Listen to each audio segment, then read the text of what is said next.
Salam dan bahagia Ibu dan Bapak Guru. Pada video kali ini kita akan melanjutkan membahas mengenai elemen kedua dalam dimensi beriman, bertakwa kepada Tuhan Yang Maha Esa dan berakhlak mulia, yaitu elemen akhlak pribadi. Elemen ini sebenarnya merupakan perwujudan rasa sayang dan perhatian seorang pelajar pada dirinya sendiri. Lalu, bagaimana contoh pembelajarannya di setiap jenjang?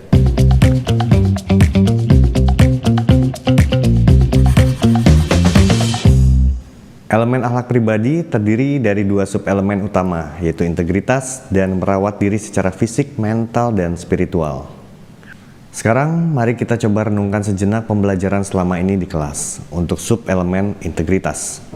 Bagaimana Ibu Bapak menanamkan sikap integritas kepada murid?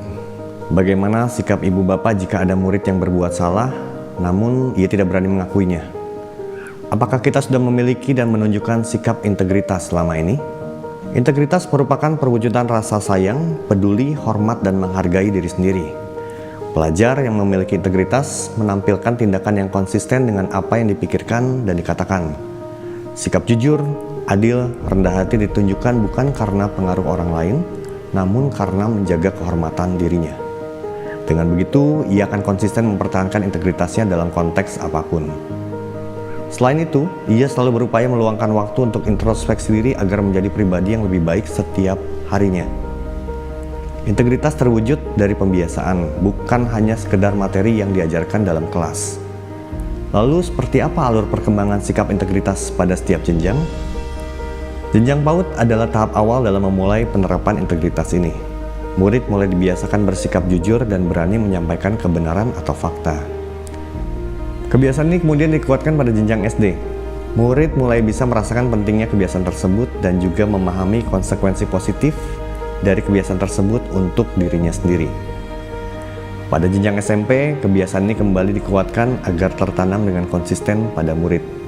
Murid pun naik tingkat dalam memahami konsekuensi dari sikap integritas ini, yaitu memahami konsekuensi positif dari tindakan integritasnya tidak hanya untuk dirinya, namun juga untuk orang lain.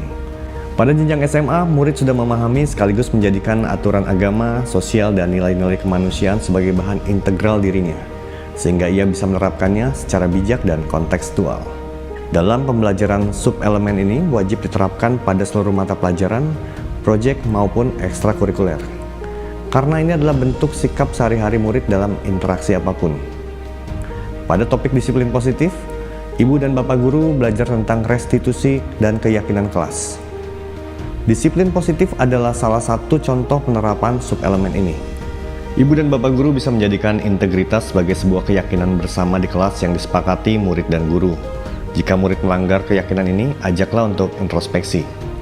Bangunlah lingkungan positif dalam kelas sehingga murid tidak takut untuk mengakui kesalahannya.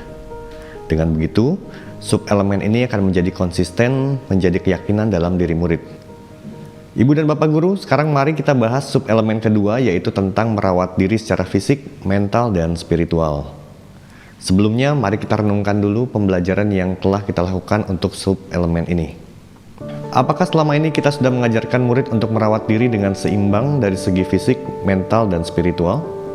Sudahkah Ibu Bapak merawat diri sendiri secara seimbang? Merawat diri adalah perwujudan rasa sayang dan perhatian seorang pelajar pada dirinya sendiri. Seperti apa alur perkembangan sikap integritas pada setiap jenjang?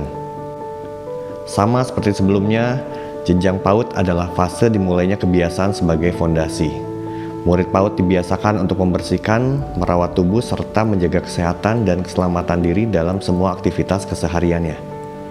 Di jenjang SD, fondasi ini dikuatkan menjadi sebuah rutinitas sehari-hari yang dijalankan dengan mandiri dan disiplin. Murid belajar untuk menjadikan merawat diri dan menjaga kesehatan sebagai bagian dari kesehariannya yang dilakukan dengan konsisten, juga melalui ragam aktivitas fisik, sosial, dan ibadah. Sehingga di akhir jenjang SD, murid diharapkan dapat memperhatikan kesehatannya secara seimbang dengan melakukan ketiga aktivitas tersebut. Pada jenjang SMP, selain memperhatikan, murid juga belajar untuk menyeimbangkan ketiganya, serta mengidentifikasi mengapa kesehatan fisik, mental, dan spiritual penting untuk dijaga. Dan di jenjang SMA atau SMK, murid diharapkan sudah melakukan aktivitas fisik, sosial, dan ibadah secara seimbang dengan inisiatif mandiri. Dalam pembelajaran, penerapan sub-elemen ini dapat diterapkan melalui pembiasaan rutinitas sederhana di kelas. Misal mencuci tangan, masuk kelas dalam keadaan diri rapi dan bersih, dan sebagainya. Juga melalui program sekolah seperti program kantin sehat, membawa bekal sehat, program UKS, dan lain-lain. Mata pelajaran agama atau kepercayaan, PJOK, IPA, IPS pun berperan dalam menumbuhkan sub-elemen ini. Murid rutin melakukan kajian atau diskusi keagamaan atau kepercayaan di kelas agama dengan bimbingan yang baik dari guru sebagai upaya menjaga kesehatan spiritual. Dalam PJOK, murid belajar tentang pentingnya merawat fisik secara rutin dan hubungannya dengan kesehatan mental. Pada kelas IPA, murid mempelajari pola makan seimbang dan dampaknya pada sistem tubuh, serta menggali kearifan lokal terkait dalam kelas IPS atau muatan lokal. Bahkan, penerapannya pun bisa dilakukan secara kolaborasi. Selain di kelas, proyek penguatan profil pelajar Pancasila juga berperan dalam membiasakan murid di aktivitas sosial.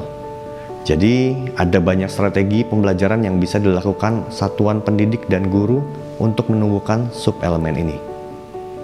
Ibu dan Bapak guru, pelajar yang berakhlak positif pada dirinya sendiri akan menjadi orang yang selalu dapat dipercaya dalam perkataan, tindakan, dan pekerjaan, serta berkomitmen untuk setia pada ajaran agama dan kepercayaannya, serta nilai-nilai kemanusiaan.